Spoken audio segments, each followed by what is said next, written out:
Father, we just thank you now for this opportunity to be here in your house, and we're simply asking that you will come into this place and have your holy way. We thank you now for all that you've done and all that you're getting ready to do, Father God. We ask, Father God, that you will come into this place and shake us this morning, Father God. I personally ask that you walk in and shake the very atmosphere, Father God. I don't know what the situation may be. I don't know what somebody's going through. All I simply know that you're God all by yourself. I know that you've been good to me, and I know that you've been good to others, Father God. So I'm asking right now, Father God, that you will reach down into the very depths of every person under the sound of my voice, Father God, and allow them to trust you, Father God. Allow them to get out of themselves, Father God. Allow them to believe that you are the great I am, Father God, that whatever the situation may be, whatever they're going through, I don't care if they ain't got but $2 in the gas tank, Father God. I know that you're able. Father God, I don't care if they ain't got no food in the refrigerator. I know that you're able, Father God. I'm just simply asking, Father God, that you walk into the very atmosphere of this place, Father God, of this place of worship, Father God, that we will lift you up, that we will give glory and honor to your name, that you just do, Father God, not because you've done anything at this particular moment, but because you've been good throughout our entire life, Father God. And whatever you're getting ready to do, Father God, whatever door you're getting ready to open, Father God, we're ready to receive you, Father God, with open arms, Father God, with an open heart, with an open mind, Father God. We are simply asking that you be God in this place. In Jesus' mighty name. Somebody say amen. Amen. There's a video I wanted y'all to see, but technology won't allow me to play it. Praise God anyhow. If you have your Bibles, we are in Hebrews, the 11th chapter. Hebrews chapter number 11.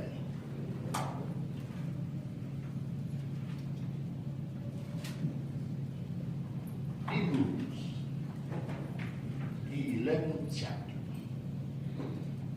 When you get there, somebody say amen. Amen. You're still looking to say, just hold on, preacher. Just hold on. Hold on. Yeah, holding on, like Ron used to say. We get holding on.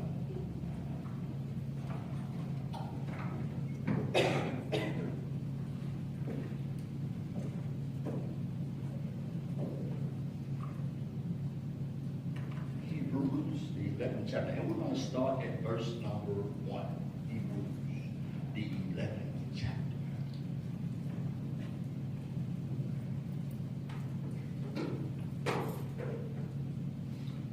Hebrews 11, chapter number, Hebrews 11, verse number 1. Everybody else say amen.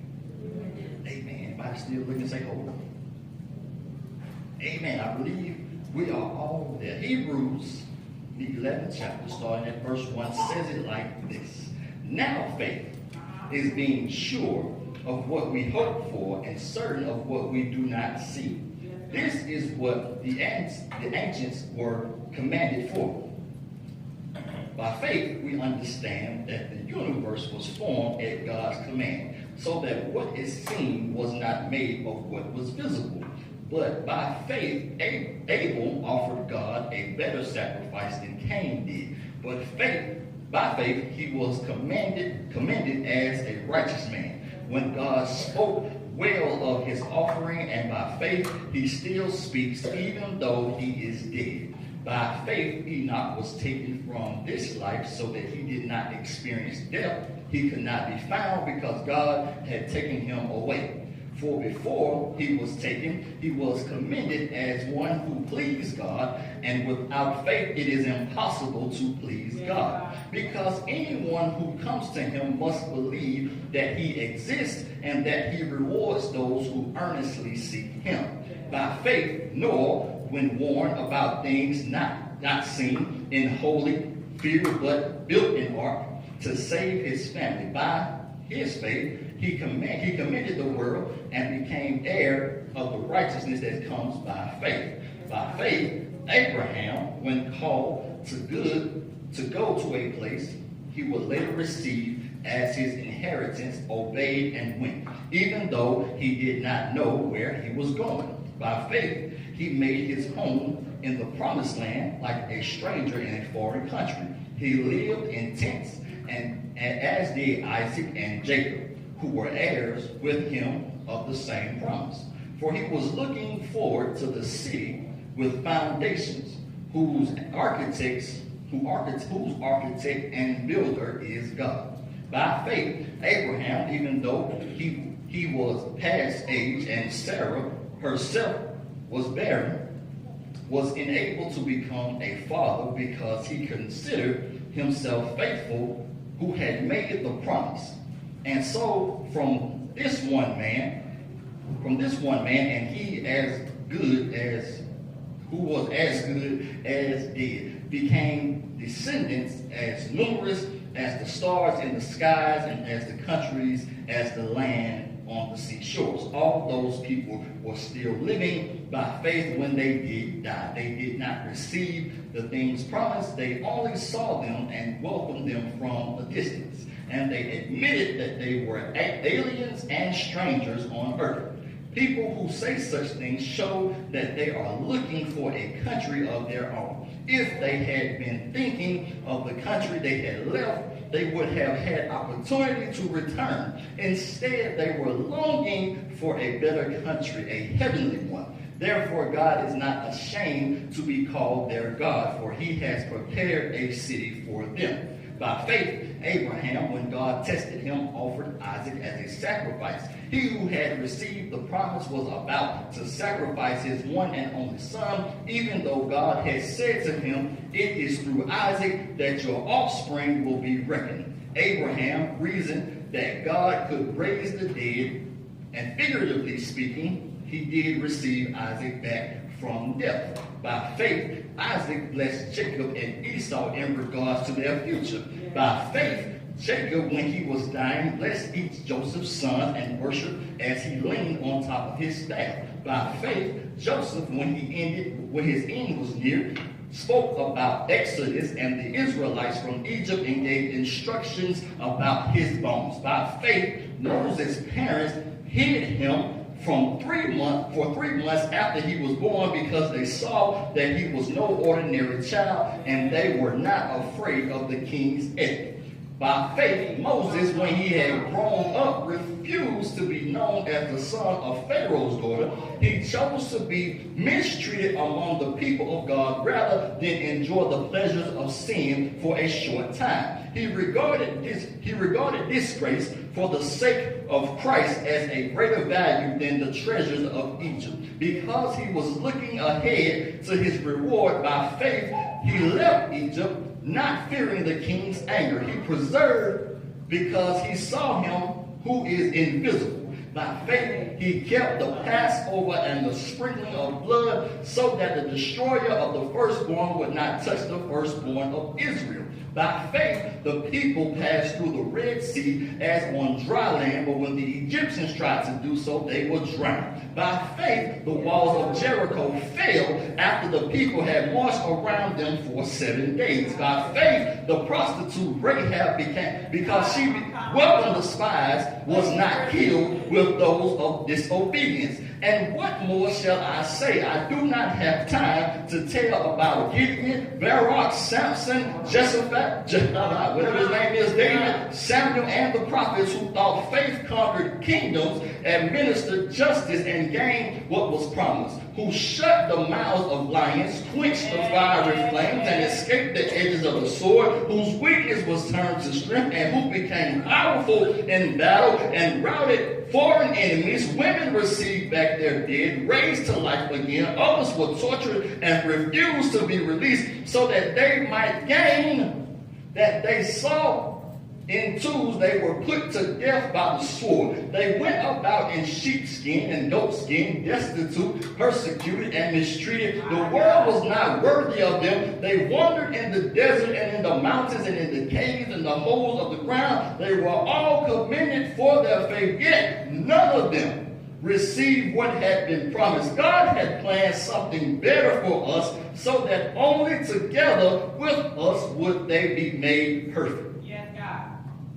Hebrews, the 11th chapter. I done preached already, and ain't nobody said amen. So, this morning, I will try my best to be on my best behavior. But this morning, I want to talk to you very briefly from the topic, you have to leap into your faith. You have to leap into your faith. We read a lot of scripture. But I've heard oftentimes people will often say that you got to step out into faith. When you got to step out on faith. But you have to understand, when you step out on faith, there is uncertainty. If you ever been to the pool, a lot of people don't just jump into the pool. A lot of people do what they call test water. You put your big toe in and you just want to see what it's like. You're trying to see how deep it is, how cold it is. You're uncertain about a thing, therefore you don't just jump in. But being uncertain about a thing, being timid about a thing, being shy or cautious is what's called the norm. But when you live outside of the norm, there's a certain security about things that you don't even have to test the water, you just jump in. Oftentimes, the things that we receive in faith from God is always going to be outside of the norm. It's going to be outside of the normal ability. It's not normal. In order for us, or for you, or for me, or anybody, to receive something from God by faith, we must involve God and must understand that God does not work in the natural, but he works in what's called the supernatural. And therefore, if he's working in the supernatural, that means that God is operating out of the Spirit. His Spirit. And if he's operating out of the Spirit, there are certain characteristics, there are certain abilities that he possesses that the natural man cannot do. There are certain things I can do, but then there are certain things I can't do. My natural ability only goes so far. There are limitations to my natural ability. I have a certain amount of strength that I'm able to use. I have a certain amount of effort that I'm able to put into. But there are certain things in God that I'm trying to do, that I'm trying to get to, that I'm trying to achieve. And I can't do it by my own strength. I can't do it by my own power. I'm in need of some supernatural help. I'm in need of God to step in so that his supernatural help can exceed my natural ability. I'm in need of supernatural help to go beyond the limitations that I have. You're going to have to leap into your faith. I'm almost done. You're going to have to leap into your faith, because in order to leap, what this suggests is that I'm getting out of the natural. I'm getting out of what's normal. I'm getting out of what I think I can and can't do, but I'm allowing God to do what seems to be impossible with me. We just read a whole bunch of scripture that gave us numerous examples of what could be done by faith with God. What men and women were able to do that other men and women said that they couldn't do, but they were able to by their faith in God. There will come a time in your life, I don't know if you're there yet, but there's going to come a time where you're going to have to solely depend on your faith. I know you're strong, man. I know you're a strong woman. I know you can do bad all by yourself. I know you done been through this and you done been through that. What? Don't kill me, make me strong. I got all them sayings. Well, there's going to come a time in life where you're not going to be able to depend on your physical ability. You're not going to be able to depend on mama and them. You're going to have to solely depend on your faith in God. There will come a time when you will have to solely depend on your faith in God. And I don't know if you're there yet, but sometime, somewhere, there's going to come a time where you're going to have to depend on God. And instead of stepping out on faith, instead of being cautious, instead of being timid, instead of being testing the waters, you're going to have to get a leap in your spirit. You're going to have to get beyond the natural ability, and you're just going to have to leap out on faith and say, look, I trust God. I believe God. I'm standing on the promises of God. And when you leap, you're trusting that when I leap, I don't know where I'm going to land, but I believe God is going to be there. I don't know how I'm going to land, but I believe God is going to catch me. I'm going to leap because there's security in God, because there's a promise in God. There's promise of elevation. There's promise of increase. There's promise of deliverance. There's promise of healing. So when I leap, yes, God, I'm leaping into his promise. I'm done. I'm out of notes already. Listen, I got to help you this morning. Listen, this is going to come a time when you're going to be desperate for God. It's going to come a time when you're so desperate for God that you got to throw caution out the window. There's going to come a time when I can't test the water, when I can't be timid about it, when I can't be unsure about it, because when I'm cautious about a thing, I'm uncertain about it. There's unnecessary time that's being spent being cautious, and I'm about to miss the move of God. There are certain things in the spirit where there's timing in God. I say timing in God. There's a season for certain things in God. And while I'm being timid, growing, you say you call them baby steps. While I'm being timid, trying to get to the place that God wants me to be, there's a season going on. And if I'm taking too long, the season might change before I get to the place where God wants me to be. Because I'm being so cautious with baby steps, because I'm being so cautious, I'm taking too long to get to the place, and I'm about to miss the open door that God has opened just for me. Sometimes being cautious can cause you to miss the move of God, can miss the season of God. There are times when there are open doors in God, where there are open windows in God. Goodness, I hear the Lord say there are times when there's open enrollment. There's a limited amount of time when you can get in this, when you can get out of it. There's a limited amount of time when you can get what I have for you. If you miss open enrollment, you got to wait a whole nother season. It's kind of like double dutch. There's an open window when you can get in and when you can get out. And if you just so happen to miss the window, you might try to jump in and get tangled up in some stuff. You might get burned down by some stuff. And now you're trying to figure out what the hell I can't get out because of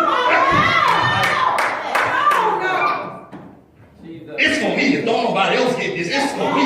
There's an open window. There's an open season when God is saying you can get in. But if you don't get in at the right time, you're going to get tangled up in some stuff. There's a lot of us, a lot of saints. I ain't talking about nobody outside the church. It's a lot of folks sitting dead smack in church that's tangled up in sin, tangled up in all kinds of stuff. And they can't get to the next place in God because they tangled. Wrapped up in some stuff that I ain't got no business in. Just like there are seasons in life, there are seasons in faith.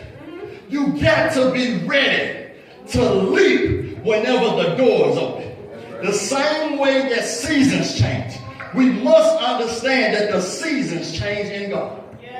When the season changes, you got to adapt to the season. I know it was warm last week. I know you had your days and dukes on, your booty shorts and your whatever, your spandex or whatever, you had your toes out last week because it was warm. But then when you got up this morning, the season had changed and you had to adapt. You had to adjust your dress attire. When the seasons change in God, you're going to have to adapt some stuff. You're going to have to change some stuff. When the seasons change, you have to be ready to adapt. The scripture says that God will open up the windows of heaven and pour out a blessing for which you have room enough, you don't have room enough to receive. If we're talking in the natural, when the seasons change, you might open a window. But if the weather feel like it felt this morning, you might close a window. When the seasons change, sometimes God got the window open and you ain't moving fast enough. And if you miss the season, he'll close the window. And now you ain't trying to get, we talked about this last week. The virgins was outside trying to get in. You missed the season. But as the seasons change, we got to adapt and change with the season. There's going to come a time when you're going to have to change your perspective on faith. You see, a lot of people think faith is just when you say that little cute prayer, when you're like, 10, I believe God, I trust God, and I'm saved, and praise God. And that's the end of it. That's the end of it. But see, you have to understand, when you really understand the concept of faith, faith is defined as one who has complete trust in God. In order to have complete trust in God, there's no room for doubt. There's no room for second guessing. There's no room for, well, maybe he will, maybe he won't. I prayed and I shouted and I ran around the church 7 times and they hit me with oil and I laid on the floor for about 10 minutes. They covered me with that little white sheet. But when I got up, I wasn't really sure if God, see when you completely trust God. To completely trust God means you completely remove yourself from the very thing that you're asking or believing God to do. There's going to come a time when you're going to have to change your perspective on faith, because some of us are still approaching faith with shyness. Some of us are still cautious about the way we approach faith. Some of us are still taking baby steps. Some of us are still testing the water. But when you truly understand the concept of faith, you approach faith with a little bit more boldness. You approach faith with a little bit more security, with a little bit more certainty. Because the definition of faith is someone who completely trusts God. When you understand the concept of faith, that faith comes from God. And to have faith means that I have faith in God. When I understand who God is, and I understand that faith comes from Him, when I understand that he's a God who will do exactly what he said, when I understand that he's a God that he shall not lie, that neither he's a son of man that he should have to repent, when I understand that the things that seem impossible with man, they are possible with God, when I understand that he's the God who will never leave me nor forsake me, when I understand who God is, and I understand that faith comes from God, and I understand to have faith means I trust and believe in God, I change the concept of what I think about faith, and now I understand that faith means to completely trust in God, a God who cannot fail, a God who won't fail, a God who does not know how to fail. So therefore, when I change the perspective, I change my outlook on faith. So when he presents now an opportunity for me to exercise my faith, that requires me to have the complete trust in faith, to get out of myself, not to step out on faith, but to leap into faith. We so cautious, we so cautious that we talk ourselves out of belief. When you was a youngin', when you was a young man, when you was a young boy, we used to have these little games we used to play. We didn't really have video games like they got now. We used to make up stuff on the spot. We'd go to the top of a hill or something, and we'll look down, and we'll say, I dare you to jump up. No, you jump first. No, you jump first. Yeah, I dare you to leap. But sometimes we can get so afraid. Yeah, we don't even need somebody else to talk us out of it. We start backing up before anybody even say, I ain't even got to do that. I ain't even feeling that at all. Sometimes you can talk yourself out of belief. Because sometimes you get so afraid, sometimes you get so fearful, sometimes we get so cautious that we talk ourselves out of leaping into the place that God wants us to be. So if you can talk yourself out of the leap, in other words, what you're stating is you never had faith in the first place. You don't like me this morning. Because faith means to completely trust God. And if I'm able to talk myself out of this, that means I ain't never believed God in the first place. They done prophesied, they done spoke in tongues, they done laid hands, we done ran, we done shouted about all the things God is ready to do. But as soon as you start to talk yourself out of it, you have to understand that you ain't never trust God in the first place. Because faith will force you to trust not in the man, but in the supernatural of God. Faith will cause you to believe that what I can't see, he's still able to do. What I cannot vision, he's still able to do. What I don't feel in my body, he's still able to do. What I can't put down on paper, he's still able to do. It's the supernatural. It goes beyond my natural ability. Faith will force me to believe in the supernatural. Faith will force you to leap, even though you can't see where you landed. Drop the mic. Faith will force you to leap even though you can't see your landing. The video I was trying to show you showed a young man who was on the stage and the pastor asked him to be blindfolded and asked him to come to the edge of the stage and leap. He didn't know that there was somebody waiting to catch him. Because in his natural mind, he had remembered what the stage looked like. I remember that this stage got a little bit of height to it. And now Pastor has blindfolded me, spinning it around a couple of times, and he said, take a step. My Lord. Take another step. Goodness. And when he got to the edge, you could see him going like this. So he knew he was at the edge, and from what he remembered in his natural mind, it's a long way down. And so I can't see where I'm landing, so therefore the landing is difficult, and I want to talk myself out of this leap. But by faith, he couldn't see. He only heard the pastor say, leap. If you watch the video, you'll see the young man psyching up, getting himself ready. I don't know where I'm going. I don't know where I'm going to land, but I got pastor say jump. I got to get myself ready. I got to get myself broken up. I got to psychologically trick myself into doing something foolish. But the scriptures say, he used the foolish things to confuse the wise. I got to get myself ready. And what he didn't know, that there was already somebody in a prepared place to catch him.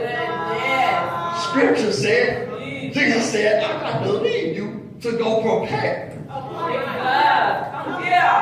So therefore, when I leave, he's already prepared a place. The landing strip has been cleared. I got to go now. Again, You have to completely trust, that's faith, completely trust in God. To leave a sure place and to leap into unfamiliar, because where my feet are planted is sure. I know I'm good right here. But if I leap from this place, I'm unsure of what the next location has in store for me. A lot of people think they got faith when really they do not have complete trust in God.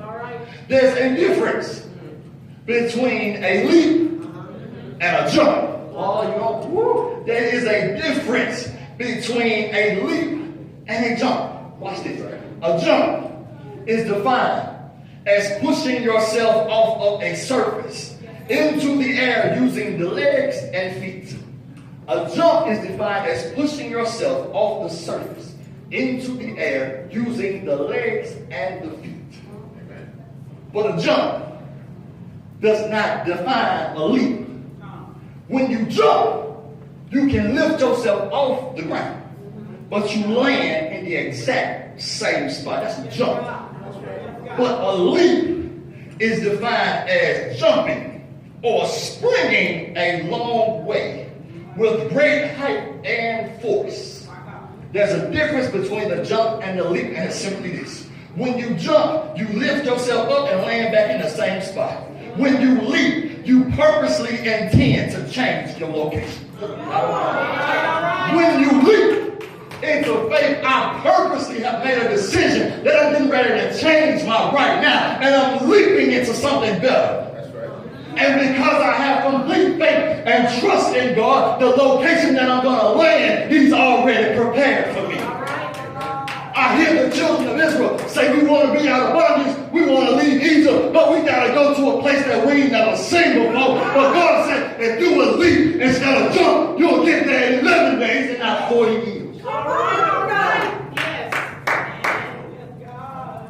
A lot of people still talking about saints. I ain't talking about nobody outside. I'm talking about folk in church. A lot of saints gotta jump and not leap.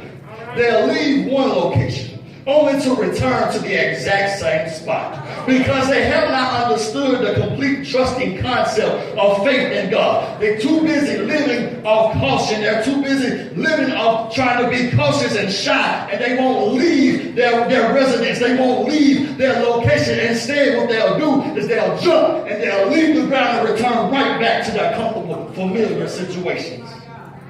That's why a lot of folk have good church, leave church, come back next week, and got the exact same problems. That's why a lot of folk come to church, have good church, and you never see any growth in them because they're jumping and they're not leaping. They'll leave a relationship, say, I'm going to get another relationship, and for some strange reason, this relationship resembles the relationship before because you're jumping and you're not leaping. A lot of saints gotta jump praise. A lot of saints gotta jump worship. You gotta jump shout. You leaving the ground, but you coming right back to the same spot. In other words, you ain't going nowhere. That's right. You jumping, but you not leaping. That's why a lot of folks go to church. They have good church. You got a lot of pastors that scream and holler, but they ain't saying nothing. That's right. You doing a lot of jumping, but you ain't doing no leaping. You ain't going nowhere. You ain't taking the people nowhere. You ain't got no vision for nowhere. All you doing is jumping. And you in the exact same spot.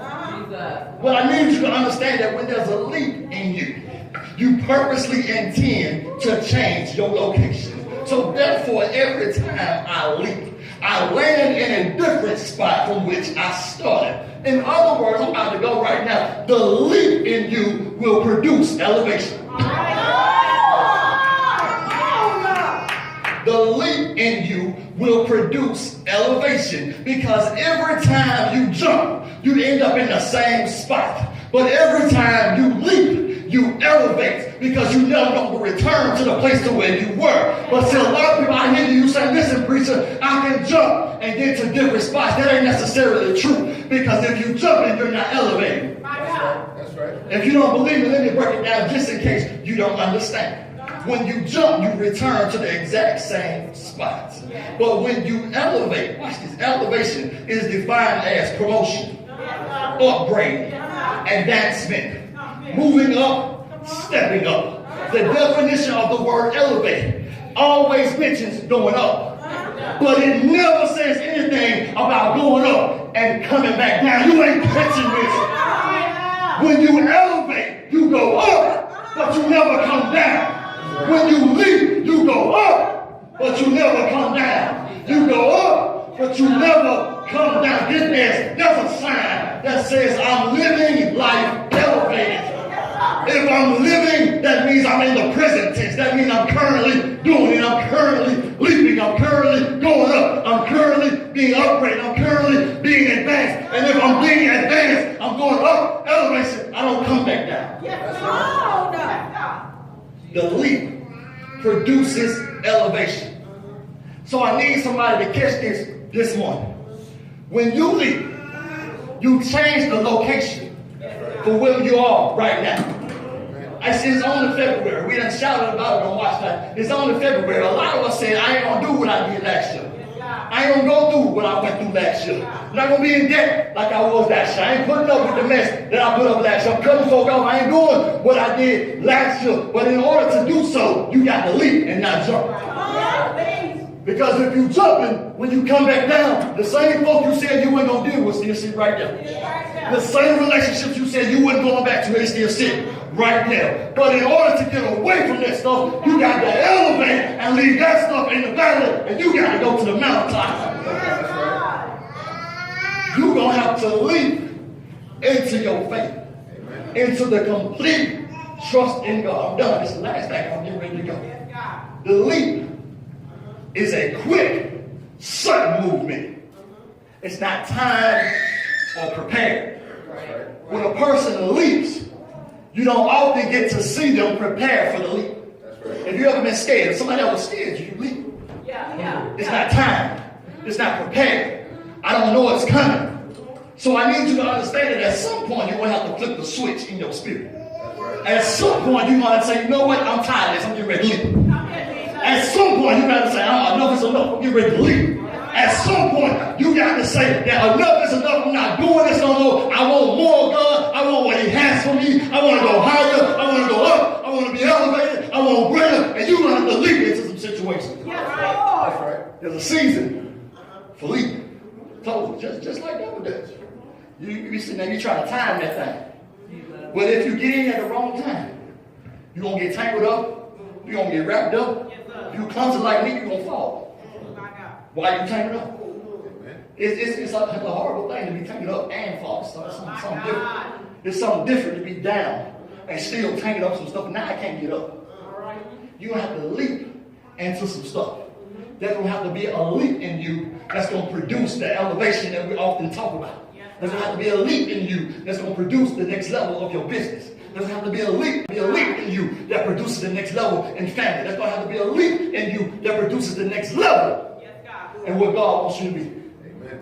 Now I know you ain't getting this. A lot of people just sitting there looking at it. That's okay. It's all right. Maybe you ain't never had to go without. Maybe you ain't never had $2 worth of gas. Maybe you ain't never had nothing in your refrigerator. Maybe you good. Maybe everything is all right in your life. But for some of us, we want more.